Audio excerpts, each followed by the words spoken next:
안녕하세요. 7학년 2반 산초입니다. 지난해와 올해 6.25 전적비를 중심으로 하는 1000km의 국토종단과 횡단의 순례 여행을 나홀로 야영 중심으로 완주했습니다.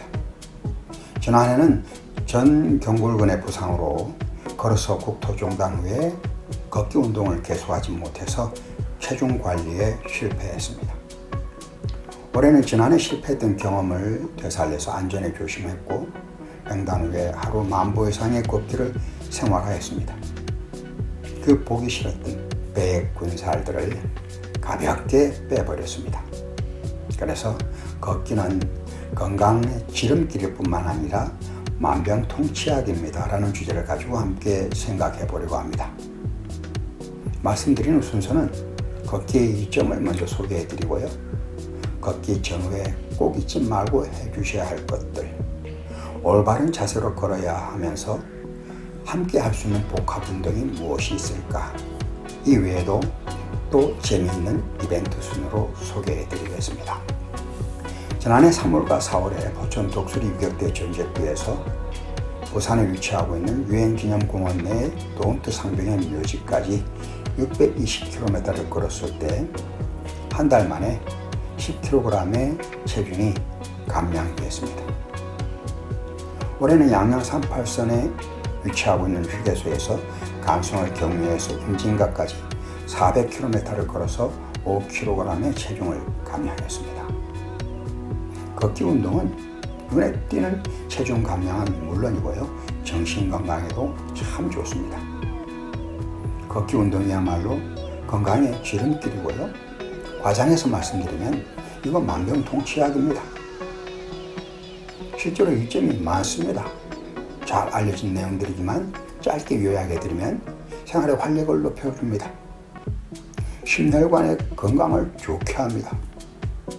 많은 사람들의 바람인 다이어트, 체중 감량 확실하게 이루어집니다. 눈에 띄게 제일 먼저 몸에서 변하는 부분은 다리와 엉덩이 부분인데요. 종아리 근육과 사두근의 변화가 기분 좋게 이루어집니다. 뼈 건강에도 좋고요. 정맥류와 거미정맥도 빠른 속도로 개선되어지는 것을 곧 경험하게 됩니다. 그리고 불안과 스트레스를 해소시키는 최고의 명약도 바로 이 걷기 운동입니다.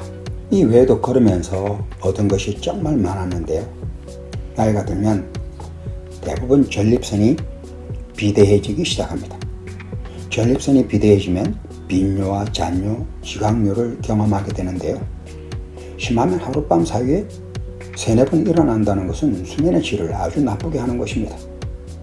국토횡단 후에 매일 10,000보 이상을 계속해서 걸었더니 하룻밤에 3-4번 일어나는 것에서 1-2번 일어나는 것으로 줄었고요. 20,000보를 걸었을 때는, 또 그 이상을 걸었을 때는 하룻밤에 1번, 또 운 좋은 날은 1번도 일어나지 않고 아침까지 깊은 꿀잠을 잘 수 있었습니다. 걷기 운동이 주는 첫 번째 선물이었습니다. 걷기 운동은 전립선 비대증 환자에게 정말 좋습니다. 살이 쫙 쳐 빠지는 것은 3-4만보를 걸었을 때였습니다. 그러나 말씀드렸던 것처럼 빠지고 난 다음에 관리를 잘해야 합니다. 올해는 6월에 6.25 전쟁 70주년에 지음한 국토횡단을 포함해서 4개월 만에 모두 200만보를 걸었더니 9.8kg을 감량했습니다. 체중 감량 그 숫자도 중요했지만 더 기가 막힌 건 윗배, 아랫배, 옆구리살까지 총체적인 난국이었던 뱃살을 제거하는 데 성공했다는 사실입니다. 최근에 무릎과 척추 엑스레이를 찍어봤습니다. 퇴행성 무릎 관절염과 척추뼈에 문제가 있는데도 통증을 전혀 느끼지 못했습니다. 닥터의 설명에 의하면 걷기로 강화되어진 사두근과 허리 근육의 덕분이라고 말씀하십니다. 허리 아픈 데는 약이 없다고 하죠. 이 약이 있습니다. 제 경험에 의하면 걷기 운동이 바로 허리 통증을 줄이는 특효약이었습니다. 걷기를 하면 식욕이 왕성해지기 때문에 많이 먹습니다. 근데 소화가 또 잘 됩니다. 현대인에게 잠을 잘 자는 쾌면과 식사를 잘하는 쾌식, 그리고 시원한 배설의 쾌변, 이 3쾌야말로 보약 중의 보약인데 하루 10,000보 이상 걷는 운동이 모든 것을 한 방에 해결해 줍니다. 현존하는 생활의 스트레스는 물론이고요. 이미 마음속 깊게 자리 잡고 있는 우라병도 걷기를 통해서 고쳐집니다. 반복되어지는 지난날의 분노와 원망, 저주가 어느 날 자연스럽게 축복과 사랑으로 변하는 신비로움을 경험하게 됩니다. 그래서 걷기 운동은 몸과 마음을 함께 다스리고 건강하게 해주는 만병통치약입니다. 이렇게 좋은 걷기 운동에도 주의해 주셔야 할 점이 있습니다. 어디서 운동을 할 것인가입니다. 호젓한 산행 코스도 좋지만 집 주변에 많은 사람들이 활용하는 둘레길을 우선 권하고 싶습니다. 걷기 운동 중에 의외로 발생하기 쉬운 각종 안전사고와 뇌질환 쪽에 뇌졸중 등과 같은 사고가 발생했을 때는 주변의 도움을 빨리 받아야 합니다. 그리고 자연과 함께하는 걷기 운동이 뇌파 작용에도 순기능적으로 작용해서 멋진 힐링이 됩니다. 둘레길로 나오세요. 걷기 운동이 아무리 쉬운 운동이라 해도 걷기 운동 전후에 꼭 준비 운동을 하셔야 합니다. 그리고 걸을 때에도 안전사고에 유념을 하셔야 되고요. 걷기 운동을 마친 후에도 마무리 운동을 해서 효과를 극대화시켜 보십시오. 걷기가 아무리 쉬운 운동이라 해도 처음부터 10,000보, 20,000보 도전하면 안 어려웁니다. 처음에는 간의 기별도 안 가겠지만 3,000보, 4,000보, 5,000보씩 1, 2주간 단계별로 강화시켜 나가는 게 지혜의 길입니다. 특히 바른 자세로 걷는 연습을 한 후에 본격적으로 10,000보, 20,000보에 도전해야 부상도 당하지 않고 운동 효과를 제대로 볼 수 있습니다. 걸을 때는 시선을 중앙 상단에, 가슴은 크게 펴고 보폭은 최대한 크게, 복격은 좁게, 복압은 11자를 유지하면서 걸어야 하는데요. 아주 중요한 대목이니까 구체적인 내용은 많은 유튜브를 통해서 한번 검색해 보시는 게 좋겠습니다. 걷기 운동 중에는 물을 충분히 마셔야 합니다. 걸으면 땀을 많이 흘리게 마련입니다. 탈수 현상이 오면 먼저 피부에서, 다음은 뼈에서, 그리고 뇌에 있는 수분을 먼저 사용하기 때문에 물을 충분히 마시지 않으면 피부가 쪼글쪼글해지는 것을 볼 수 있고요. 뼈가 약해지고요. 나이에 비례하지 않고 치매를 조기에 앓을 수 있는 불상사를 당할 수도 있습니다. 그래서 물을 충분히 마셔야 합니다. 그 기준은 하루에 1.5에서 2리터라고 하는데요.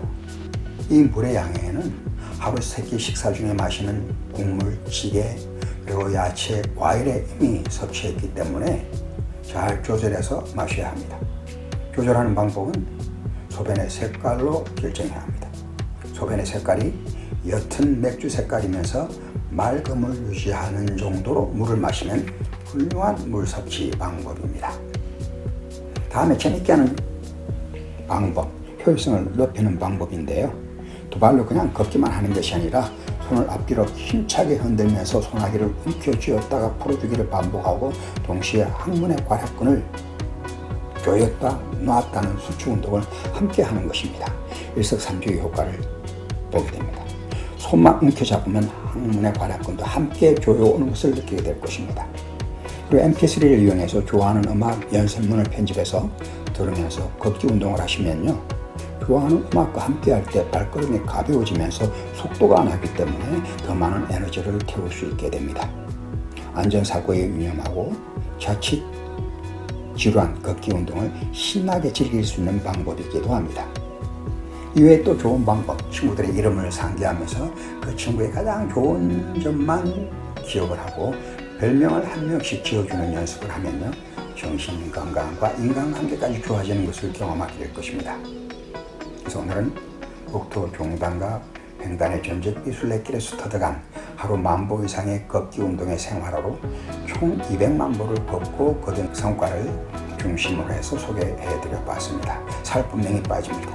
전립선 비대증에 잔뇨, 비뇨, 지각뇨에서 신속하게 벗어날 수 있습니다.